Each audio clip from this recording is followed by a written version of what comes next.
Hello, we're going to be discussing a abstract where we are presenting a combination of a new drug called Glasdegib in combination with the standard chemotherapy 3+7. So Glasdegib is a smoothing inhibitor. And this is a new category of drugs. These drugs are approved in, some of them are approved in the treatment of skin cancers, non-melanoma skin cancers. But they've never been used in leukemia. But we thought it was important to use them because this pathway, the smoothing hedgehog pathway, has been implicated in the survival of the leukemia stem cells and in many other cancers as well. But in our case, there's definitely a lot of evidence to suggest that it's an important pathway on the survival of the leukemic stem cells, and that inhibiting this pathway leads to the death of these leukemic stem cells. We actually did some early work with a single agent trial where we documented that you definitely could inhibit the target, and that resulted in some activity. As a single agent, we didn't see true CRs or CRIs, but we did see a significant drop in the blast in many patients that were refractory relapsed to many other lines of therapy. It was very well tolerated. It's an oral drug and didn't have much toxicity. So we also had some data to suggest that in preclinical work it was synergistic, Glasdegib, with both cytarabine, daunorubicin, and also with hypomethylating agents.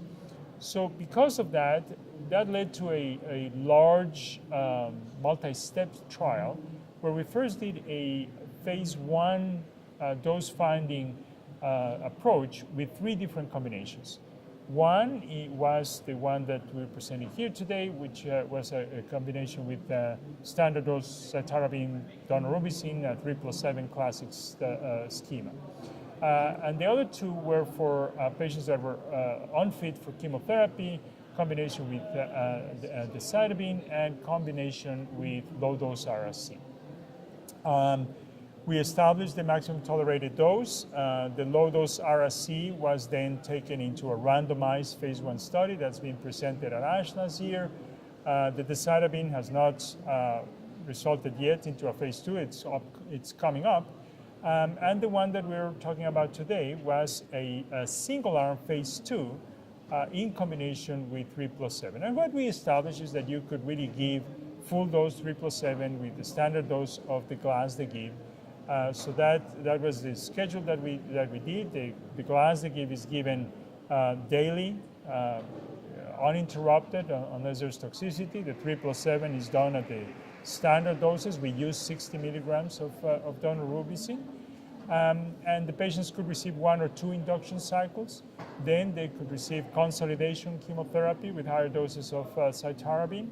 And then patients could continue on a maintenance schedule of Glasdegib that was given just as a single agent orally for up to 6 months.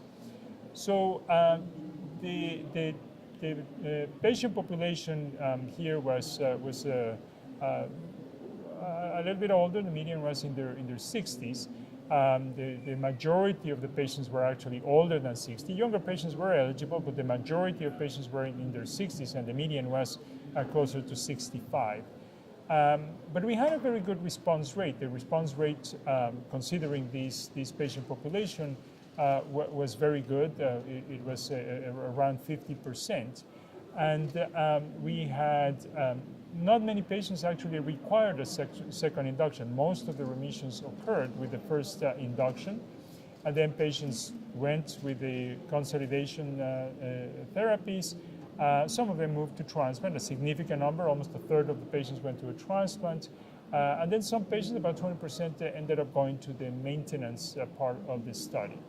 And we had a good median survival, and we actually, this is a single arm study, so what we did was to compare the median survival to historical data on the same patient population, older than 60.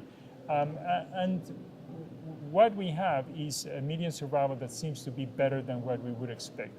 And we actually did it by the different ELN categories, risk categories according to cytogenetics and molecular, etc. And for each one of these categories, it seemed to be better than you would expect on the standard chemo, on the 3+7 alone. So we think that the addition of Glasdegib potentially is adding then to the 3+7. In terms of safety, the drug has been well tolerated. Some of the main problems that have been occurring with these drugs in general, in all tumors, are fatigue, nausea, changes in taste.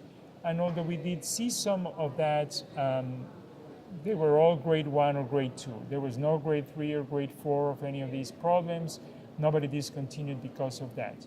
We, of course, saw the myelosuppression that you would expect with 3+7. It didn't seem to be any worse. The time to recovery was as expected. There were some electrolyte abnormalities, very manageable, nothing that could not be managed. Some issues with the blood pressure, again, very manageable.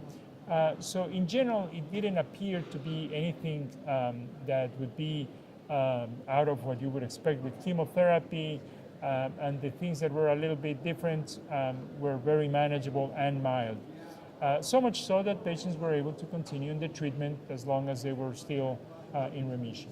So we are excited about this combination. We think that it has the potential value. And when we look also at the study on the low-dose RSC, where in a randomized study, we showed a significant improvement in survival compared to the chemotherapy alone.